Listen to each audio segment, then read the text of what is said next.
je ne suis pas un très bon locuteur du wolof waaye maa ngi rafetlu d'abord ci comportement bi ngeen am tey comportement bi nga xamante ni amu ci benn yàq te loolu vraiment kontaan naa ci ma leen ñaax ngeen continuer ci loolu parce que lépp li ngeen di yàq seen bopp ngeen di yàqal soo leen duggee ci école ngeen sandi ay xeer boo leen sandi xamu leen ci bopp kan lay dal mën na dal ci seen rak ngeen ñibbi kër ga ngeen gis ne seen rak boppam dafa toj te loolu mën na poser ci seen conscience donc foo leen dugg na ngeen ànd ak dal dem gisee ak responsable structure directeurs yi principaux yi ngeen wax ak ñoom suñ naree libéré élèves libéré waaye nag bu leen sànni benn xeer bu leen indi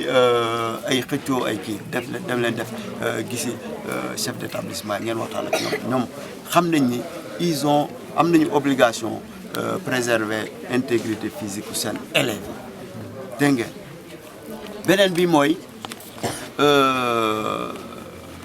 am ngeen ne droit manifester parce que tey dafa am li nga xamante ni moom la ñu naan droit à l'éducation moom ngeen di kaas seen droit à l'éducation te ñun en tant qu'autorité ñun suñu warugal mooy ñu def en sorte que droit boobu ngeen am ko droit boobu ngeen mën ko banneew te dinañ def suñu kéemtalaay kattan pour loolu am donc ay jafe-jafe moo am léegi temps yi parce que dafa am ay syndicats yi nekk en grève waaye na leen leer ne nguur gi mu ngi waxtaan ak syndicats yi ba léegi parce que am na li nga xamante ni dañ koy wax ci kaw ñëpp dégg mais li nga xamante am na leneen li nga xamante ni ci suuf lañ koy waxtaanee kenn du ko dégg. mais est-ce que gisoo njàng beeg njàngale bi si suuxantal bi parce que gis nañ ne tamit soo xoolee budget biñ déclenché génne ko si joueurs yi dëgg la naam ndam la am mais ndam boobu est-ce que gën woon njëkk tey si éducation pour ngeen mën a sauver année bi parce que soo xoolee daaw gis nañ ne corona bi yàqoon na njàng beeg njàngale bi ren aussi suñ sàgganee commencé nañoo perdre 3 mois léegi fan la xale yi jëm si loolu ak lan ngeen si mën a yéen nga xam ne yéenay seen autorité yi. non budget bi ngay wax noonu ministère éducation am na budget boppam bi nga xamante ni état bi daf ko jagleel donc budget boobu moom lañ jàpp ne moom moo mën a régler problème éducation en tout cas pour une année budgétaire bien déterminée léegi xëj na peut-être war nañoo mën a yokk kii bi c'est possible war nañoo mën a saafara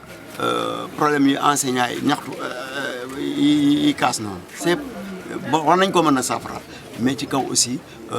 ñu xool nuñ koy mën a defee parce que doo tëb naan da ngay régler kii il faut nga xool de manière globale nooy mën a gérer problème pour bu mu amati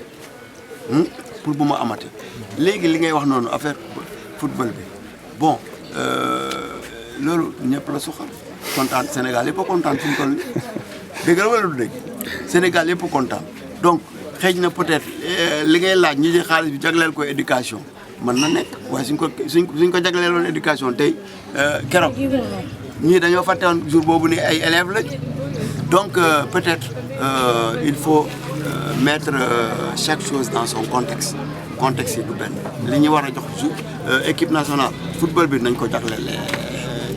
football sport bi li ñu war a jagleel éducation nañ ko jagleel éducation parce que dans la société tous les lépp loo jël ci société bi am na njëriñ ci société bi lépp loo laal ci société bi am na njëriñ même peut-être suñ jàppee ni am na yi nga xamante ni ëpp na njëriñ yeneen yi mais lépp loo laal ci société bi am na njëriñ te xam naa ni les autorités xam nañ ni fépp foo laal am na njëriñ moo tax yooyu yëpp am. am ngeen yaakaar muccal année bi.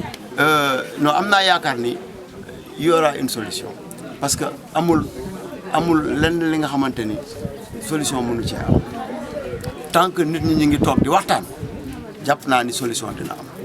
te surtout ak mobilisation bi élèves yi am nii parents d'élèves yi itam dugg nañ ci ñi ngi waxtaan ñi ngi commencé dugg ci mbir mi te état bi mu ngi waxtaan ak syndicat yi ba léegi comme ni ma ko waxee am na li nga xamante ni dañ koy day dem ci kaw ñëpp dégg ko mais am na li nga xamante ni ci suuf lañ koy régler parce que loolu mooy l'essence des négociations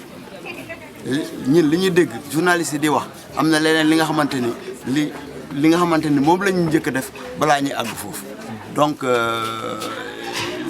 le fil de la des négociations est encore là te xam naa ni moom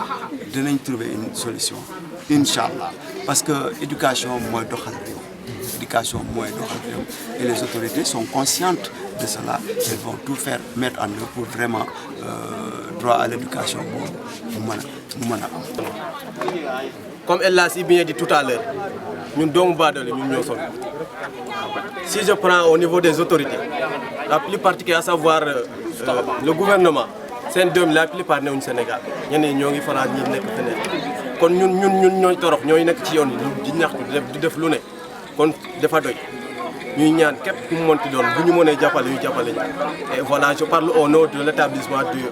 lycée Diogoye Basile Senghor de Fimela et je remercie à tout le monde pour la mobilisation merci beaucoup. mën a expliqué wu je pense que mën naa ñëw si wolof. ma présenté wu waat Alioune Badara Thiam la di jàngee centre de formation professionnelle. c'est que lii nii daf ñoo metti même man des fois dañuy gis suñu frère yoo xam ne voilà dañuy génn nii sax ñuy naan ay bëgguñu jàng. imaginez ngay xëy chaque jour 8 heures di dem école des fois boo tardé di daw après ñu lay naan da ngay génnee élèves yi parce que bëggoo jàng mais c'est contradictoire élève bu fi taxaw tey ne dama bëgg a jàng di xëy di dem école jàpp leen ne moom dafa bëgg a jàng te ñun bëgg a jàng moo tax ñuy def li ñuy tey donc li ñuy ñaan te di ko ñaan tamit ñëpp mooy que na nguur gi gestu étudiant nu mu tuddati étudiants yi maanaam ñun élèves yi ñun ñi nga xam ne ñun ñoo nekk aussi fii nii si localité yi si village yi nga xam ne ñun dañoo sonn ni ko sama moroom yi waxee rek ñun doomu baadoole ñun ñoo sonn parce que chaque jour ñun ñooy génn si mbedd mi di ñaxtu di wax lu ne or que voilà ñi nga xam ne ñu ngi si état bi seen doom yi ñu ngi jàngee ailleurs xamuñ lii nii sax des fois lii nii ñoom buñ ko gisee ñu koy def dañ. Bonjour tout le monde. Je vais encore me présenter, c'est le président du gouvernement scolaire du lycée de Diof.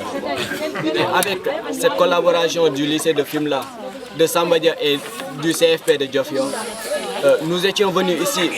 au niveau de l'IF pour présenter nos cris de cœur. Et après une longue discussion avec l'IF, je confirme que tant qu'on n'aura pas une solution à nos problèmes, on va continuer à nous entendre. Pour ma ñëw ci olof li ñuy def nii ñun ñëpp a ko bokk c'est le main Kraft allemand c'est notre combat kon sama combat la combat ñëpp la combat utiliser la violence merci